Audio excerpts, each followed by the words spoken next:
This is Dave, and I'm here with Ethan, and together we are Dave and Ethan's 2000-inch Weird Al podcast, episode 124-inch. On this week's episode, superfan Joe Krause joins us to talk about creating Prosthetic Lips, the first ever Weird Al tribute album.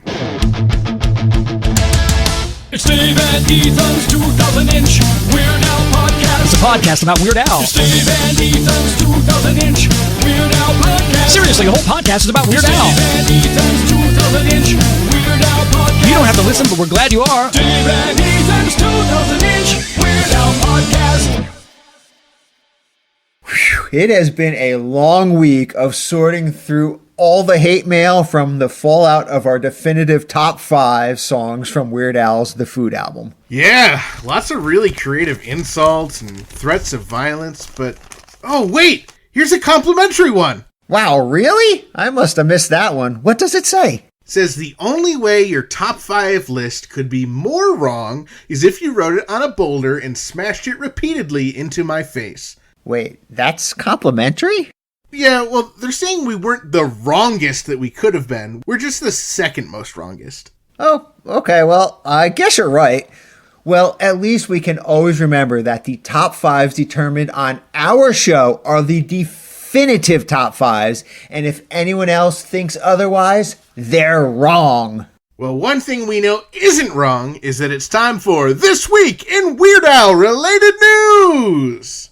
There's some really exciting news that has just hit the net for Record Store Day this Black Friday, November 26th. There will be a new release for Weird Al's cover of the Ramones classic Beat on the Brat, this time as a 12-inch maxi single featuring a total of 7 tracks, all of which are Ramones related, and 4 of which are Beat on the Brat. Okay, so of those 7 songs, 3 of them are with Weird Al. First up is the same Beat on the Brat that we know and we love from the 3 previous physical releases. And then, get this, there are 2 Weird Al Ramones covers, Beat on the Brat and I Wanna Be Sedated, both recorded live as part of the 2018 ridiculously self-indulgent, ill-advised Vanity Tour. Now, while those 2 songs have been available through Stitcher, YouTube videos, and other unofficial means, this will be the first time they are ever available on a physical release, let alone vinyl. The other 4 songs on the maxi single are all songs from Osaka Popstar. One is a studio recording of Beat on the Brat from the forthcoming expanded edition of Osaka Popstar and the American Legends of Punk album.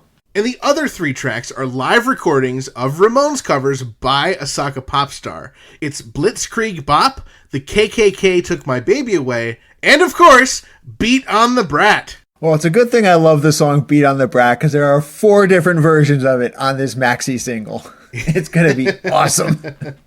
Yeah, so this Record Store Day exclusive maxi single will be limited to 3,000 copies worldwide. And if the 3-inch singles were any indication, these will go fast. The Record Store Day listing says they are limited to 2,500, and that's because, as we understand it, there will be 2,500 released in the USA and 500 released in Canada. And some more exciting details about this maxi single is there will be a download card included, and again, of course, the cover art is by Garbage Pail Kids artist Neil Camera. The inside sleeve is full color, double-sided with artwork, live photos, and credits, and of course, the vinyl is black for Black Friday. Well, you know where Dave and I will be on Black Friday. We will again be scrambling to pick up our copies of this incredible Weird Al Record Store Day exclusive.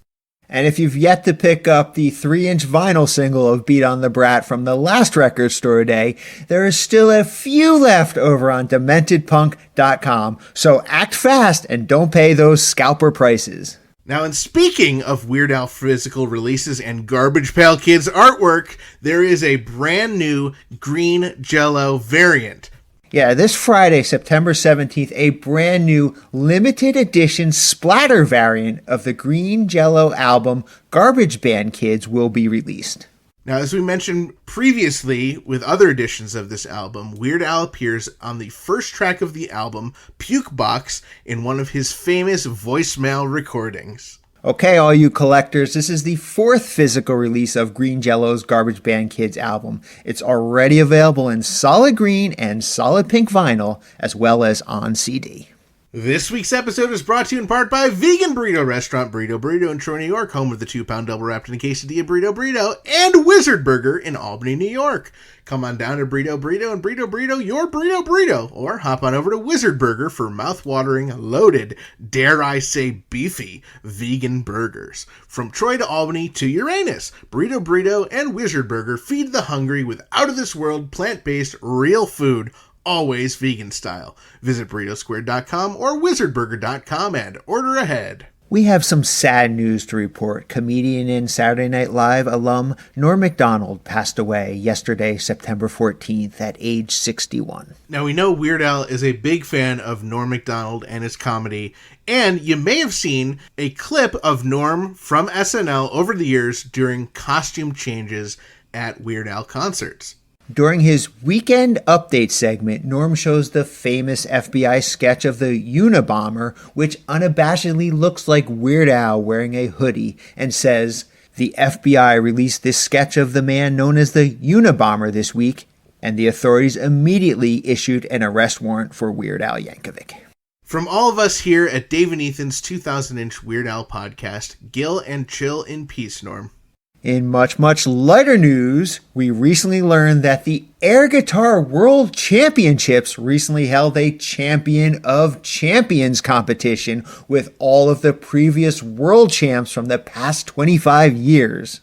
And why are we talking about this? Well, our very own Craig Billmeyer from episode 46-inch, the world champion in air guitar in 2008, who competes under the name Hot Licks Houlihan, placed 3rd overall in the world. 3rd place, 13 years after winning the world record title. That is incredible. And from all of us here at Dave and Ethan's 2000-inch Weird Al podcast, congratulations to you, Craig Billmeyer, aka Hot Licks Houlihan. Yesterday, September 14th, was the 41st anniversary of the live recording of Another One Rides the Bus on the Dr. Demento show. That arguably one of the reasons behind the launch of Weird Al's career. This is, of course, the same recording that was released on the Another One Rides the Bus EP, better known as the Placebo EP, and then later released on the first album. It was also the day that Weird Al met one John Schwartz, and as they say, the rest was history. From all of us here at Dave and Ethan's 2000-inch Weird Al podcast, congratulations to past guests John Bermuda Schwartz, Dr. Demento, Beefalo Bill Burke, and everyone else who helped make that iconic recording. And don't forget John's brother Richard Bennett. He's the one that brought Bermuda to the Dr. Demento show that fateful day. Well, speaking of John Bermuda Schwartz, this past weekend, episode 5 centimeter of our Black and White and Weird All Over bonus episode series dropped for the cheapskates. I mean, for the general public. Now, this is, of course, our book series where we sit down with the author, John Bermuda Schwartz, and go picture by picture through his book, Black and White and Weird All Over, The Lost Photographs of Weird Al Yankovic, 1983 through 1986. And we hope you're caught up because our intern Frank tells us that this Sunday, September 19th, yet another episode is scheduled to drop. Wow, how exciting! Well, bonus episode 6 centimeter covers Chapter 4, Eat It Video Shoot, Part 1. I cannot wait to hear it. Well, Dave, if you truly can't wait, you can head over to patreon.com/2000inch and you can listen to all the way up through episode 7 centimeter right now. Oh boy, and I bet bonus episode 8 centimeters coming really soon too to patreon.com/2000inch. We'll just have to wait and see. All right, so our good friend, the bodacious UH Jeff, reports that episode 6 of the Last Man television series has an ominous title? Well, we hope you're sitting down for this. The episode in question is titled, Weird Al is Dead. Oh, that is horrible. Please tell me there's more information on that. Well, according to a press release regarding that episode, it mentions nothing about Weird Al, dead or alive, nothing! Don't even mention him! Well, that doesn't clear anything up at all! The only good thing is that this show is a work of fiction and not a documentary. Well, that is a big relief. Well, it might be a relief, but that's still enough for me to not want to watch it. Any show where Weird Al is dead is not a show for me. Yeah, absolutely. Same here. We both will definitely not be tuning in for episode 6 of The Last Man when it airs on FX on Hulu on Monday, October 4th. And finally, in case you haven't seen it yet, Weird Al last week released a brand new video on his YouTube channel. In the video, which parodies the frequent reaction videos that show up online, Weird Al reacts to the new music video for Drake's Way Too Sexy song. Now, eagle-eyed viewers, you may be able to see in the background a few exciting titles on Weird Al's bookshelf. Among the titles you'll see is the Weird Me book written by our friend Kelly Phillips, who first appeared on episode 22-inch, and the book Weird Al Seriously, written by our friend Lily Hirsch, who first appeared on episode 43-inch. And you will also see the permanent record liner notes from the Al in the Box CD and cassette box set, which was written by none other than Dr. Demento, who first appeared on episode 52-inch. Now we have to warn you, there is some spicy language in the Drake song that plays in the background, but other than that, it's a fantastic video from Weird Al, so go check it out if you have not already. And you know what else everyone should check out, Dave? David Grant's saucy shirtless videos on his TikTok account at SEB_SHEP. Well, duh, but actually, there are some clothed videos you should check out too. Wow, really? Well, I guess I can do that, but why? Well, I'm glad you asked, Dave. I have seen at least 3 videos where David Grant is wearing none other than a Dave and Ethan's 2000-inch Weird Al podcast logo t-shirt. No way, that is the coolest shirt one could possibly wear, tied in with all the other shirts we sell over at shop.2000inch.com. Now, this is also great news because in one of the videos where he's wearing our shirt, he does a cat wrap. Oh, cool. Like he wraps up a cat in tissue paper? Well, no, he raps about a cat while the cat is meowing.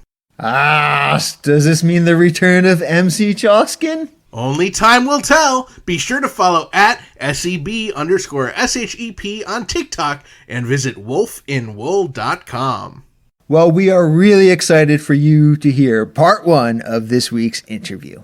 So Ethan and I are very excited to welcome our next guest. He's someone that I've known way back since alt.music Weird-Al. He's a musician, he's a recording engineer, he's a radio host, and at age 15, he actually produced the first ever Weird Al Yankovic tribute album. He's co-founder of Zelda and the Unibrows, and it's really our great excitement to welcome to the podcast Joe Krause. How you doing, Joe? Hello, I'm doing all right. Happy to be here. Yeah, really great to have you here, Joe. Thanks for joining us today. It is so nice to get to talk to somebody from way back in alt.music-Weird Al days. How did you get yourself involved in alt.music-Weird Al? My mom got Prodigy in 1990, and I was 9, I guess, in 1990. 91, I was 10. So, and I went and joined the Weird Al group on there, and I started talking to Bermuda, and I was like, "Are you really Weird Al's drummer?" And he's like, "Yep." And that was a forum called RHPNM, Radioactive Hamsters from a Planet Near Mars. That was the forum on Prodigy. Wow. And I used to print out stuff from that forum, and I have it in front of me in a binder, which you'll just have to imagine. It's not. The recitation isn't going to be a thing right now. You have to be enticed by it and I have to put it in a blog or something later. But there's a binder here, and that's the Prodigy thing. So that would have led into Alt Music Weird Al. I never made it to the MIRC chat. Like I never was in there, and that was where a lot of people I met in these forums really, really connected.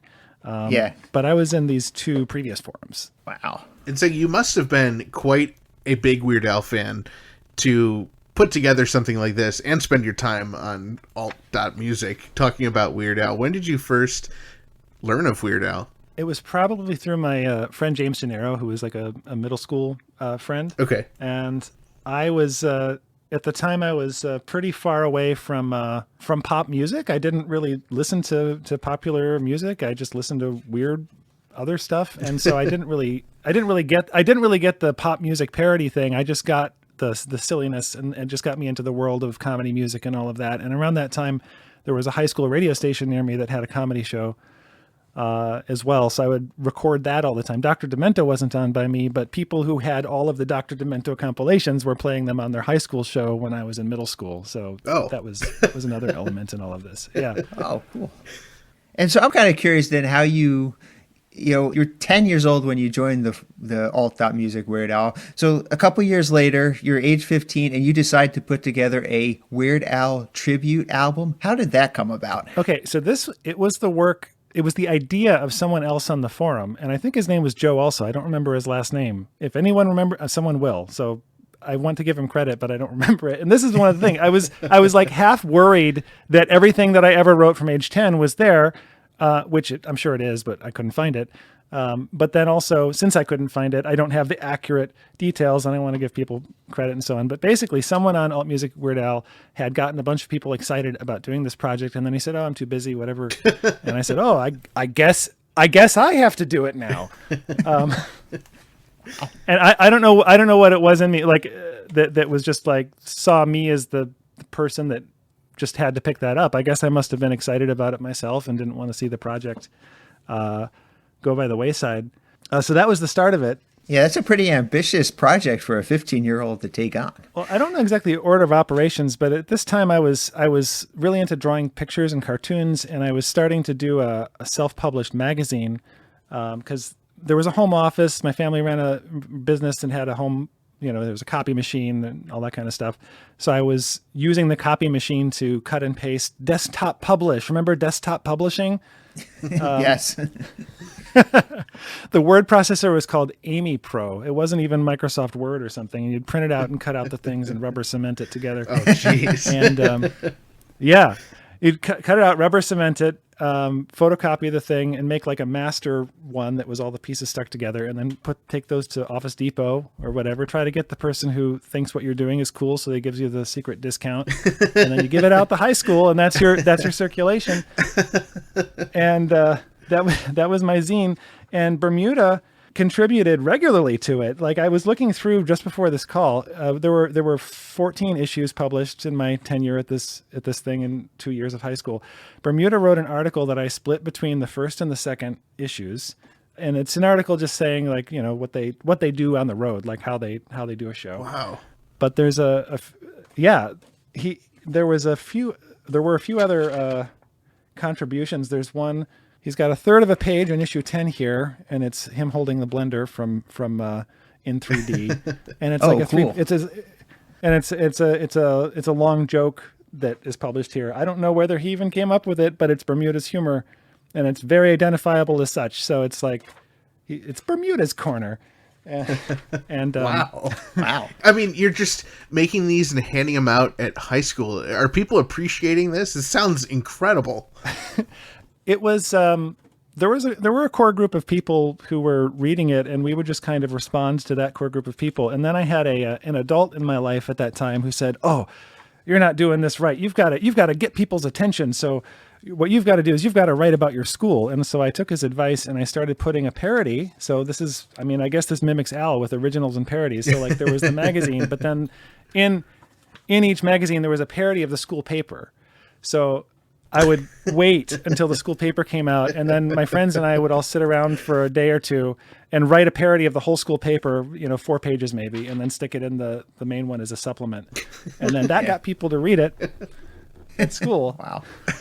And I'm sorry I'm not reading more of this. I'm just kind of cumbersome with reading, so this has to be an anticipated future event. But I'm looking through here, and I got to some after show stuff. Bermuda was kind enough to provide some after show passes, and I started like taking turns with my friends. Like I would go see him every time he'd come through in concert, and I'd bring a different group of friends to go meet Al backstage. And I would give Al and Bermuda these homemade magazines, and Al gave me permission to like take his photo for a promo for it. So in issue, what is this? 11, I think, 9, I don't know. I have to look at the masthead, but it's a photo of Al holding up the magazine, and he drew some stuff on the cover, and he's got a word balloon that I cut it out and added it in, but I asked him if I could use this exact word balloon. So he knows. He approved it. Right. He approved it. He says, "Read Waiting for Lunch or I'll kill you." That's the word. Wow. Yeah. And so, I mean, I saw on your website that you have issue 3 available for sale. Is there any way to read these other issues? They sound really incredible. Yeah, if you go on the same website, the reason that only issue 3 is available is because that's all. I've got one copy each of the of the remainder of these, so I don't have them to sell. But if you go and look through the archive, go all the way back to the bottom of the archive, there's a link to a PDF of the whole thing. Wow. Okay. In there. Okay. Oh, very cool. And yeah, so you can browse through all these issues yourself. I will say that I was in high school. There's some stuff in there that I wouldn't stand by today. So there's that. But I think I say that on the page. Yeah. Well, that's fair. And I think it's now required reading because, if we don't go and we don't read that, Weird Al will actually kill us. That's true. It's a real quote. Yeah, from Weird Al. it's a prophetic threat in print here. Yeah. Yeah. There's also an article about questioning whether I'm a Weird Al stalker in here.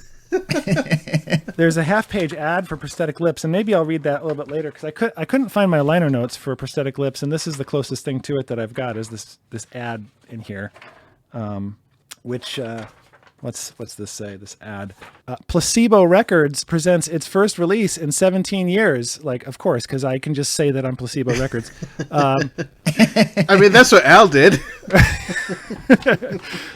Yeah, you say I'm a record label, but it was it was already Al's record label. They weren't putting out too much at that time, though. Produced by Joe Krause, mastered by Mike Hoffman. Yes. Cover art by Tom Rockwell. Yep. And featuring, and then there's the long list of everyone on tape. Should I go through the list of all the people? Well, we can go through them later because I know you'll have questions about them. So maybe we can go through that in a little bit. But it says includes 6 new original fan recordings plus covers of these classics. Wow. And it's got my little address there, and it was my mom's post office box. She had a mail order business at that time. She was selling the supplies to make Ukrainian Easter eggs. It's called pisanki. It's this tradition. So she had a post office box, and she would mail the supplies to do this traditional art.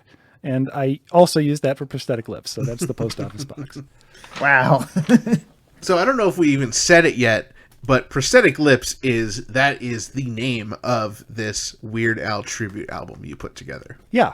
Did you come up with that name yourself, or, I mean, obviously it's a Weird Al reference, but was that yours, or did that come from a submission? I think it is until proven otherwise by someone in archiving the alt.music.weirdal forums. Fair enough. Everything that I say in this is just, oh yeah, I think that was my idea. Well, to the best of your memory, can you tell us how, you ended up getting, all these great people and great bands to actually contribute songs for this tribute album? Well, this was the thing. There was already some momentum on the forum, and there was just a really good vibe in that forum. I mean, it was a small group of people, and it wasn't full of a bunch of trolls and other stuff happening. It was just like people who were really like the core fan group. So there was just a very positive vibe.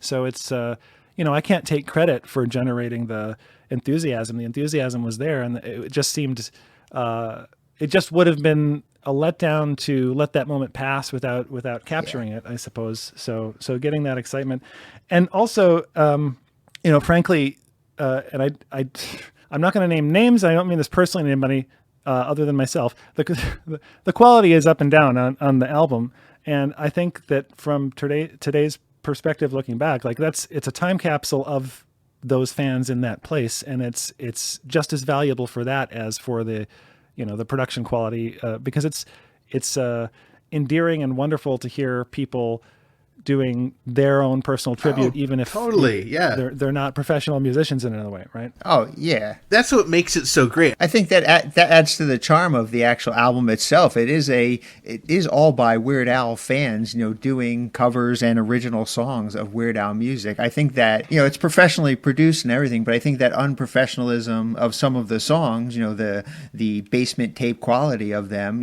actually adds a lot to the album. And listening to it recently, I thought it was intriguing also because it's hard to make things sound like that today. It's hard to have, because you're not fighting the tape hiss. So when you hear it, it's like, whoa, is this vaporwave? No, it's just an old tape. Yeah, there's not like an Instagram filter to capture the sound that you could only capture by creating and recording yourself with non-professional equipment back in 1996. It's just, I love your word time capsule, because really that's how I look at it. Someone who, I didn't have the album at the time, and I can look at it and appreciate it for what it was, not even consider the quality of the recordings or anything like that. Well, the technology at that time, it was the transition from cassette tapes to burnable compact discs. And I was into recording and music, so I invested in a mini disc recorder then, because that was the best quality you could get without getting thousands of dollars CD burners.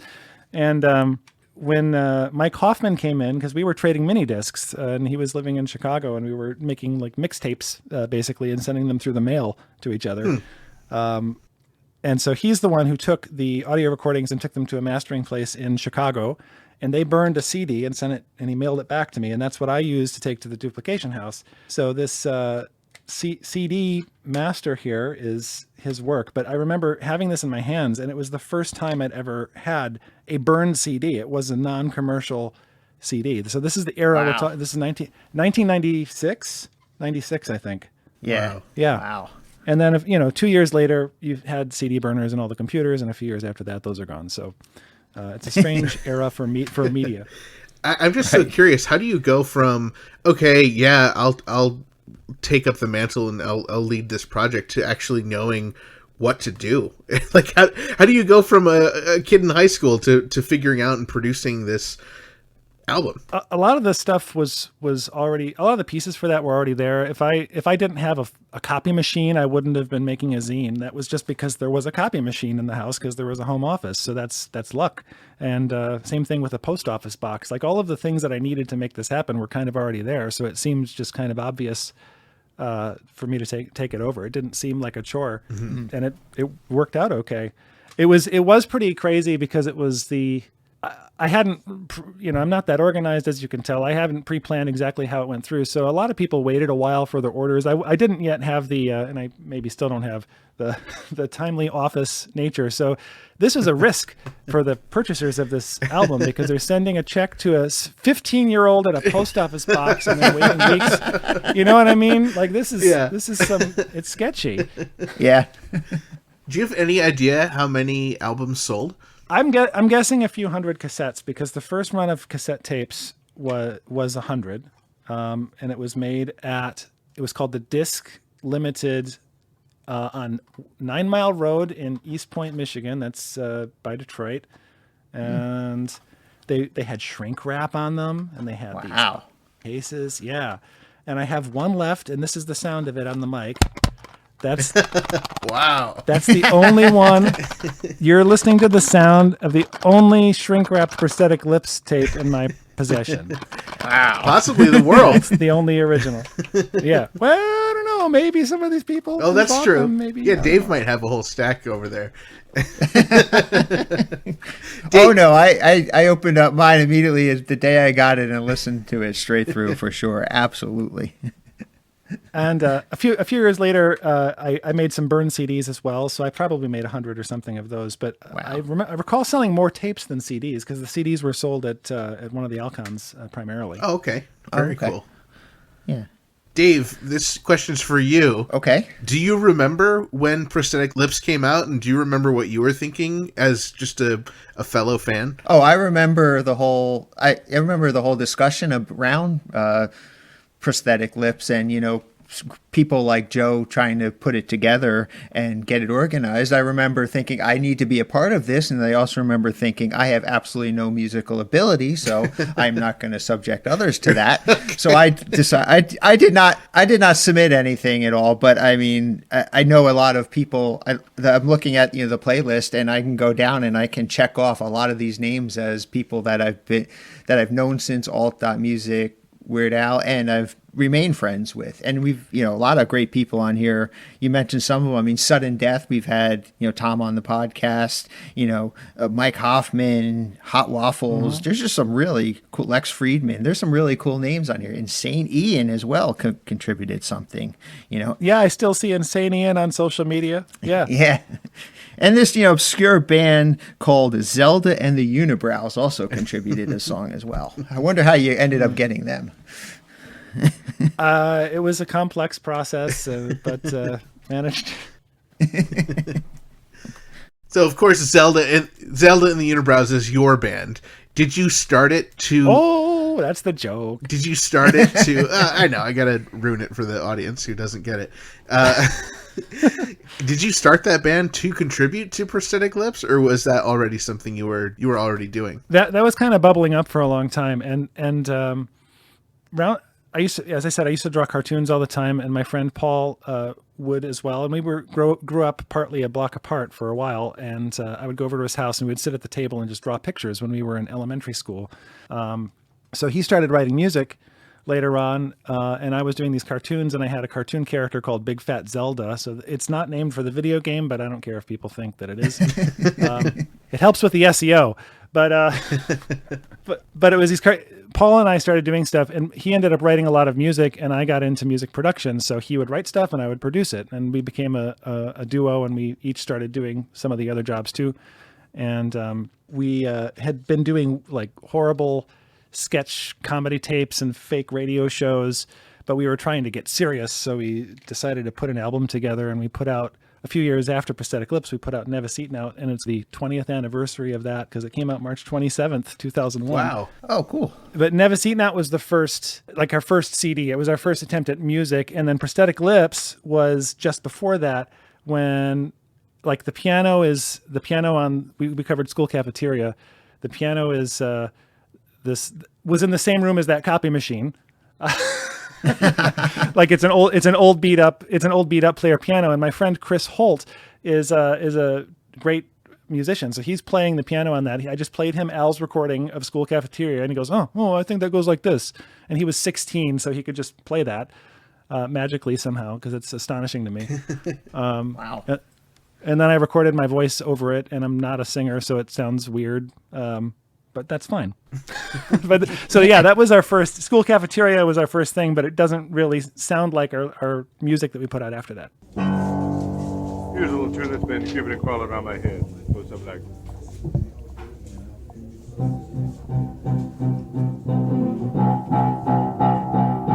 Let me tell you about the school cafeteria. It's got all the others beat. It sells over 4 million burgers a year. Just think, that's almost 2 pounds of meat. My ice cream sandwich is lukewarm, but my burrito is much too cold. School cafeteria is the only place that sells artificially colored mold. The school cafeteria believes in mass production. They buy those lousy soybeans by the keg. I don't like to complain, but in a school cafeteria, you can buy a taco and get bubonic plague. Today in the school cafeteria, they introduced a brand new malt. It's called Boysenberry Tisonterry. Please pass the salt. The tuna fish sandwiches will make you ill. The enchiladas are enough to kill. Before you eat, you'd better make out your will in the school cafeteria today. After 63 years in the business, our cook still hasn't got the knack. And all the food in the school cafeteria comes from care packages that were sent back. Feel your arteries growing hard as you eat another healthy spoonful of lard. It's no wonder that the food is so gross. The health departments are afraid to come close. So everybody better hold your nose in the school cafeteria today. So listen very closely, all you girls and guys. Here's a little message to the wise. You better not try that chili surprise in the school cafeteria today. Oh yeah, in the school cafeteria today. Yeah. But there's a connection with Zelda and the Unibrows and the zine, because it always said in tiny print, published by Zelda and the Unibrows. And when Albuquerque came out, I was like, I saw Al after the concert, because that's when all this was happening, and I was like, "Are you thinking about Zelda and the Unibrows when you said Zelda and Albuquerque?"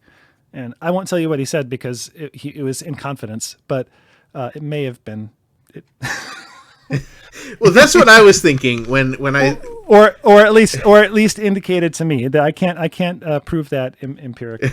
Right. Wow, that's very cool. How incredible. So Al, it sounds like Al actually was reading the zines you gave him, and did he end up getting a copy of Prosthetic Lips? Yeah.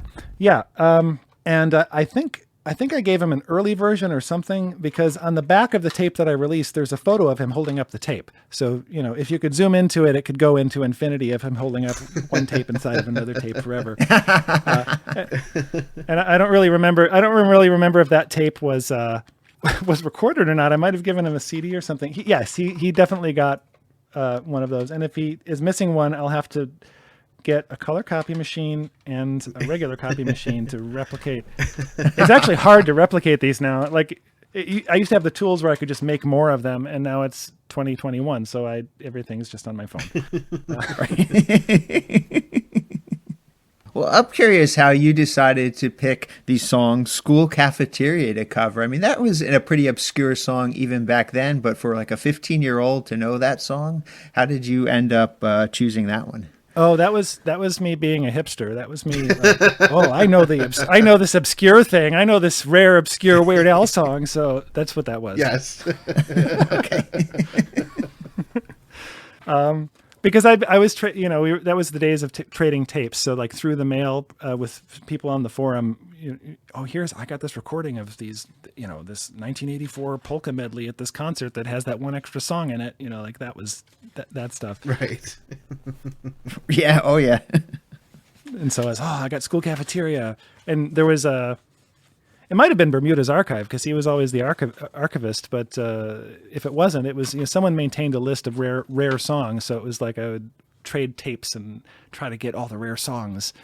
I never got "You Don't Take Your Showers," but now you can just hear these things. Right. I can probably help you out, get a copy of that. You don't take your showers. Man, finally. If you need it, yeah. I'm pretty sure we must have traded tapes back in the day, because I was definitely into that. Yeah, we must have. Definitely tracking down. You're right. You'd look for the most obscure song possible. He did like you said, he covered this song in a medley, and you'd have to track down a live concert version of that medley just to hear that one 30-second clip of the song. But once you heard it, it was, the greatest thing ever. Now you just type it in YouTube, and anyone can hear it. Yeah. Yeah. You don't have to type it all in. It autofills the rest of it. That's right.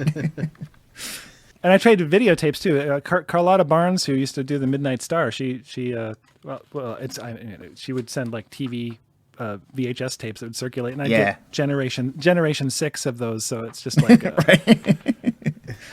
just like a blob on the screen, and you can barely hear through it. And it's like, I think that was Ellen Thicke on Circus of the Stars. I can't tell though.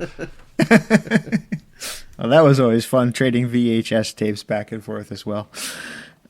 So I'm kind of curious about, how did you keep this organized? What kind of response did you get when you finally put out the call, send me your songs? People were at the time, they're not sending you MP3s. How were you getting the music, and how did you keep it organized? And, how did you get songs that you ended up not using? And the cassette tapes started rolling into the post office box. So it became a pleasure to go down there and see what was there that day for the cassette tapes. And I don't think, 96, there wasn't a single CD. That's why I was saying it was so amazing to see this. I think it was $30 to get this burned. Something for the disc. So it was all tapes, and some pieces. I mean, I'm sure there's stuff that didn't make it because I filled up the whole tape. So I know that there's stuff that didn't make it because I had purchased these 70-minute long tapes, and I used all the space on those. And some tapes had original songs that the same people had done, or they had slightly different versions or different takes of their song. And a few of those submissions I still have today. How did I organize them? They were just in a pile on the coffee table. And I sifted through them and looked at them. But yeah, I still have some of the original submitted cassette tapes. Not all of them, but the Ravages of Time and Moving a bunch. But yeah, there are definitely some different recordings and different takes on there. Wow, very cool. Now, one really especially iconic part about Prosthetic Lips is the cover art. And when we were talking to Devo Spice, a.k.a. Sudden Death, a.k.a. Tom Rockwell, he let us know that he was the designer of that. Yeah, it's professional art that Tom did for the front cover, and he even went so far back then as to prep it for copying. Like, he sent me, it was printed out with like really high, because you had to. He didn't send me a JPEG because it's 1996. It was like I got a flat in the mail with a thing that was ready to be put down on a color copy machine. So like, you pull out the printed thing that he sent me and you put it on the color copy machine.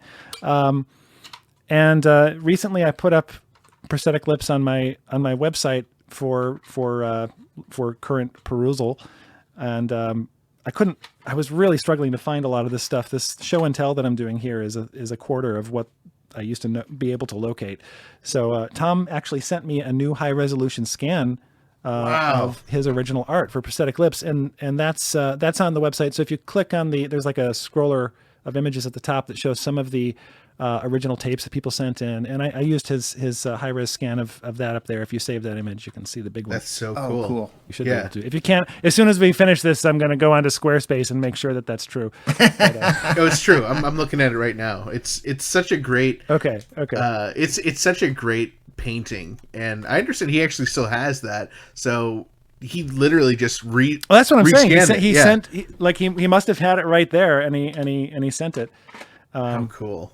So it's cool because in the new one you can see the texture of the canvas. Right. Wow. And looking at it now, it's also like conceptually, I think it's just the right amount of bizarre, because it's like a poof of Weird Al hair, but there's no face. Yeah. And then there's the giant lips and the nose Right. and the glasses, and like the accordion is going through space in a way that's kind of like not quite possible by MC Escher rules. It like comes out and goes to the side. It's good and surreal there. It's great art. Tom Rockwell also submitted music to the comedy compilation that Binge and Purge that I put out right after that, and he's got a full page with different art in one of the Waiting for Lunches too. Oh wow! So his track "The Mouth" is in there, and it's his drawing of this character, and his rap about it is one of the featured articles in this in issue 13. Wow, Very cool. And Mary Renee McReynolds had some Weird Al and Star Trek fan fiction in issue 5. That's all my bookmarks. Wow. I have to imagine there's not many of those zines left. I mean, you've got one of each. You've got a couple of issue 3, but I can't imagine the kids in high school who you're handing them out to, have an archive of them all these years later. Oh yeah, impermanent are all formations. Impermanent are all formations, subject to rise and fall. Having arisen, they shall cease to be. That's a Zelda in the Unibrows. That's a Zelda in the Unibrows lyric, but it's true. It is. Wow. You mentioned the other album, the Binge and Purge. So let's jump over to that for a second. What's really incredible about that is, my understanding is it came out with an issue of Waiting for Lunch magazine, and you mentioned that Tom, aka Devo, has a song on there. You've got a song on there, but also it features songs by John Bermuda Schwartz. Well, we need to stop right there, but don't worry, we'll be back next week with more with Joe Krause. I'm really excited for next week, but can we please get just a little more Joe Krause content this episode? Why, of course! Today's episode is brought to you in part by Joe and Stashu from Waiting for Lunch Radio. Waiting for Lunch Radio is a freeform radio show inspired by mixtapes and zines, playing a wide range of crazy music and hot, fresh, demented ear food. Waiting for Lunch Radio is not available where you get your podcasts because it's on Mixcloud. But don't don't worry, you can find it at waitingforlunch.com. So come on down to Waiting for Lunch Radio and Waiting for Lunch, your Waiting for Lunch Radio, or hop on over to waitingforlunch.com for a hot and loaded wizardly vegan freeform radio zine. From Detroit to Jersey City to Europa, Waiting for Lunch Radio feeds your hungry ears with out-of-this-world, real music, always freeform style. Leave a weird message at 313-883-9275 or order ahead at waitingforlunch.com. And would you look at that? This week's episode is also brought to you in part by Discover Darwin, promoting tourism in Darwin, Minnesota. Not only is historic Darwin, Minnesota beautiful, it's also stoned. Darwin, Minnesota is home to Matheson Custom Masonry. Matheson Custom Masonry offers excavation, concrete repair, and concrete pouring. They also do concrete sidewalks, driveways, floors, and block foundations for homes. Wow! They do all that? Yeah, they do all that, and they also offer brink and stone walls. Well, Dave, I'm pretty sure that's brick walls. Oh no, we're not going through this again. Either way, that's incredible. They must employ thousands of people to be able to handle all of that incredible work. You would think so, but Matheson Custom Masonry is a small business with only 3 employees. 3 employees? Okay, so we know that Darwin has a population of 350 people, so Matheson Custom Masonry employs approximately 0.857% of Darwin's residents. Well, Ethan, we don't know that all 3, or any of the 3 employees for that matter, are Darwinites. Yeah, okay, that's true.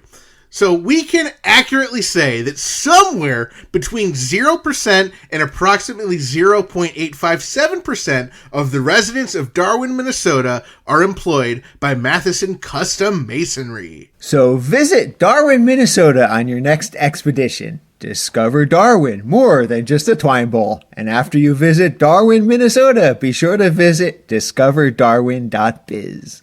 Each week, we're able to bring you our podcast absolutely free. Thanks to our sponsors, Burrito, Discover Darwin, Jackson Scoggins, David Granite Wolf and Will.com and now TikTok, Joe and Stashu from Waiting for Lunch Radio, and of course, Angel Valenzuela and David Cash. And thanks to our amazing close personal friend Patreon supporters, Javier, UH Jeff, Zeb, Allison, Blair, Frank from the Bank, Kenneth, Jared, and Jake. And thanks to Mike and everyone else in our pretty stinking majestic Patreon family. If you enjoy our family-friendly weekly Weird Al podcast, please consider supporting us at patreon.com/2000inch or by picking up some pretty stinking majestic official Dave and Ethan's 2000-inch Weird Al podcast merchandise. We've got mugs, towels, t-shirts, and more, as well as our new line of Discover Darwin products over at shop.2000inch.com. Our good friend and podcast supporter, Allison Parsons, recently posted a picture in our official Facebook group, group.2000inch.com, of her and her cat wearing a Discover Darwin t-shirt. And just to be clear, was Allison or her cat wearing the shirt? Good question. Go on over to group.2000inch.com and find out. Be sure to grab your copies of Black and White and Weird All Over and check out our special book series where author John Bermuda Schwartz walks us through the book page by page and picture by picture. Remember, bonus episode 6cm will drop for everyone on Sunday, but Patreon supporters get to hear all of the bonus episodes early, and don't you forget it. We love hearing from our listeners and other Weird Al fans, so join our Facebook community and post about Weird Al by visiting group.2000inch.com. And we also love it when we receive voicemail via our 27-hour-a-day podcast hotline, 347 Spatula. You might even hear your message in a future episode. The 347 Spatula Hotline, the official hotline of Dave and Ethan's 2000-inch Weird Al podcast, is sponsored by Angel Valenzuela and David Cash, 2 amazing Weird Al fans and longtime podcast supporters. For everything about our podcast, including incredible past episodes and guests, be sure to visit WeirdAlPodcast.com or 2000inch.com. And keep up on new episodes, podcast news, and events by following at 2000inch on Facebook, Twitter, and Instagram. And thank you all for subscribing and leaving those wonderful reviews on Apple Podcasts, Podcast Addict, Spotify, Stitcher, and or the podcast app of your choice. Thank you once again to our guest, Joe Krause, and thank you to John Caffiero and Demented Punk Records. Thank you to UH Jeff, Allison Parsons, and Polyester. And thank you to the Grammy Award-winning Jim Kimo West for our incredible theme song. And thank you to Weird Al Yankovic, as this podcast probably would not exist without him. And a big thank you to all of you, our listeners, subscribers, Patreon supporters and sponsors, and everyone else who makes our weekly podcast possible. Thank you for listening to Dave and Ethan's 2000-inch Weird Al podcast, and always remember to gill and chill.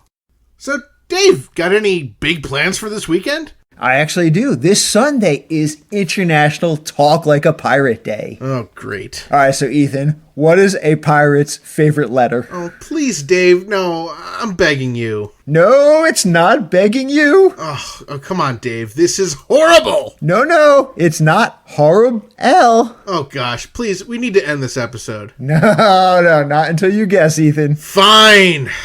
Is a pirate's favorite letter R? You would think so, but it's actually high C. Oh, fudgicle you, Dave.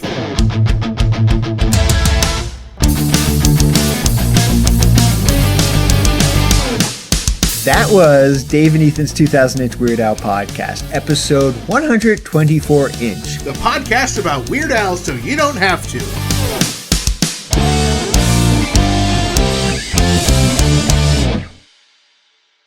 Read Waiting for Lunch or I'll Kill You.